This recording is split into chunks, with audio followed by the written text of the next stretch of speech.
Select English medium.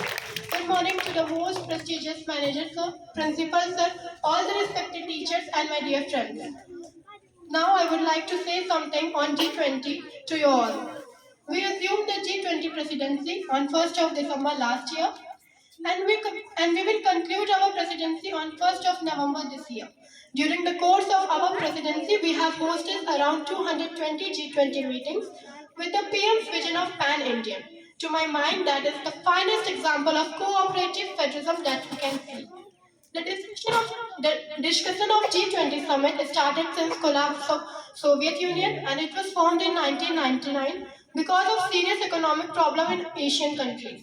The G20 comprises 19 countries as Brazil, Canada, Australia, France, India, Germany, etc.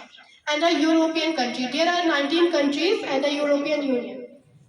The member represents around 85% of global GDP, around 75% of global trade, and two-thirds of the world population.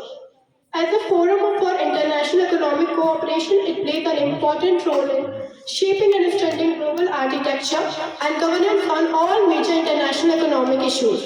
The goal of G20 are to coordinate policies among its members in order to achieve global economic stability, sustainable growth, to promote financial regulation that reduce risk and prevent future financial crisis, and to create a new international financial architecture. The G20 summit in New Delhi is anticipated to draw participation from over 40 world leaders. And furthermore, the summit will witness the participation of guest countries, and the guest countries are as including Netherlands, Singapore, Spain, the UAE, Oman, Bangladesh, Egypt, Nigeria. G20 summit is organized in Bharat Mandapam in New Delhi, where many world leaders have come and industry leaders also reached.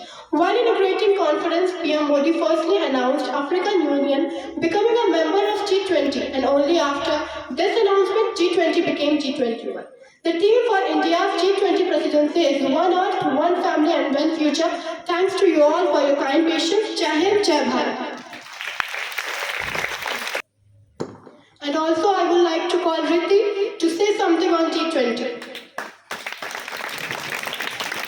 धन्यवाद प्रिय, मुझे यहाँ बुलाने के लिए। सबसे पहले मैं चाहती हूँ जिसने ये प्रोजेक्ट बनाया वो खड़े हो जाए। क्लास 7 से सगुन प्रजापति, उनके लिए आप लोग जोरदार तालियां बजाएं। हमने से सभी ने न्यूज चैनल्स में ये देखा है कि G20 के बारे में बहुत लोग दिखा रहे थे कि G20 है क्या, क्यों है, इसका क्या परिणाम है। तो आइए मैं इसी बारे में आपको कुछ बताती हूँ। ऐसा कहा जाता है कि ज्यादा ताकत ज्यादा जिम्मेदारी लेकर आती है। यही अगर हम भारत के संदर्भ में देखें तो भारत G20 का अध्यक्ष बना हुआ है। बीते साल भारत G20 का अध्यक्ष बना, यानी कि उसके पास एक ताकत है। ताकत इस तरह की है कि वह एजेंडा तय कर पा रहा है कि इस बार जो शिखर सम्मेलन होगा उसमें क्या होगा। इसकी मुख्य भूमिका भारत निभा रहा है और सारे देशों की निगाहें भारत पर है। यह G20 शिखर सम्मेलन इसी माह 9 से 10 सितंबर को आयोजित हुआ। इस वजह से हमारा और आपका जानना जरूरी है कि आखिर G20 है क्या, क्यों इतना महत्वपूर्ण है और पूरी दुनिया में अपना प्रभाव किस प्रकार दिखाता है, यह हमें समझना होगा। इसके शिखर सम्मेलन को भी समझना होगा। G20 की स्थापना 1999 में हुई। इसका संपूर्ण ध्यान ग्लोबल साउथ की चिंता पर है। ग्लोबल साउथ अर्थात ऐसे देश जो आय में अभी बहुत कम है, अभी वो पूर्णतः विकसित नहीं हुए हैं। इसका वैश्विक अर्थव्यवस्था में बहुत बड़ा योगदान है। G20 में कुल 19 देश और एक यूरोपियन यूनियन है। आइए अब मैं आपको G20 का परिचय देती हूँ। इसकी स्थापना 1999 में हुई, जैसा कि मैंने पहले बताया था, और इसका कोई भी मुख्यालय नहीं है। इसकी कोई भी मुख्यालय नहीं है। इसके अध्यक्ष ट्रोइका के हिसाब से तय होते हैं। तो अब ट्रोइका क्या है? ट्रोइका वो है कि जो देश पिछले साल इसका अध्यक्ष था और जो वर्तमान में है और जो आगे होगा, वह तय होता है कि इसके द्वारा अगली बार कौन अध्यक्ष बनेगा। इसका उद्देश्य मध्यम आय वाले देशों को शामिल करके वैश्विक स्थिरता को सुरक्षित करना है। यह दुनिया की 2/3 आबादी को कवर करता है। अगर हम पूरी दुनिया की GDP निकालें तो उसका 85% हम G20 से देख सकते हैं। आइए जानते हैं कि G20 शिखर सम्मेलन क्यों होता है।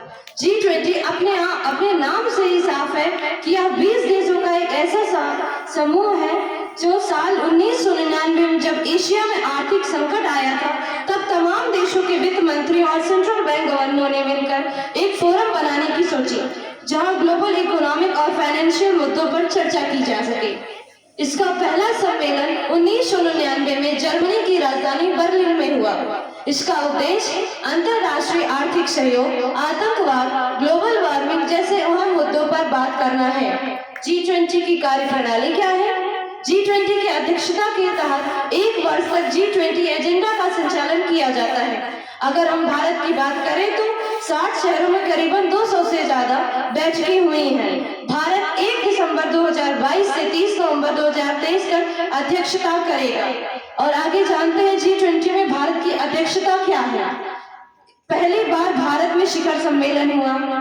इसके प्रमुख मुद्दे हैं यूक्रेन और रूस के बीच का युद्ध, जलवायु परिवर्तन, भोजन और ऊर्जा इत्यादि।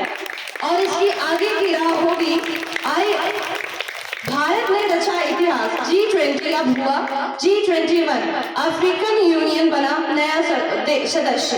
पीएम मोदी ने सम्मेलन का आगाज करते हुए सबसे पहले अफ्रीकी यूनियन का G20 का सदस्य बनने का ऐलान किया। इस ऐलान के बाद ही G21 बन गया। आगे की राह है IMF, WB, WHO और WTO के साथ साझेदारी के साथ ही अपने कार्य को करेगा। वैश्विक सहयोग को प्राथमिकता मिलेगी। रूस यूक्रेन संघर्ष पर ठोस चर्चा एवं सहमति होगी। शिखर सम्मेलन के अंत में एक संयुक्त घोषणा जारी करने में सफल होना होगा। और मैं अपनी वाणी को विराम एक छोटे से पंक्ति के जरिए देना चाहता हूँ। 3 रंग का नहीं है वस्त्र, ये ध्वज देश की शान है। हर भारतीय के दिल का स्वाभिमान है। यही है गंगा, यही है हिमालय, यही हिंद की जान है। और 3 रंगों में रंगा हुआ ये अपना हिंदुस्तान है, अपना हिंदुस्तान है। जय हिंद।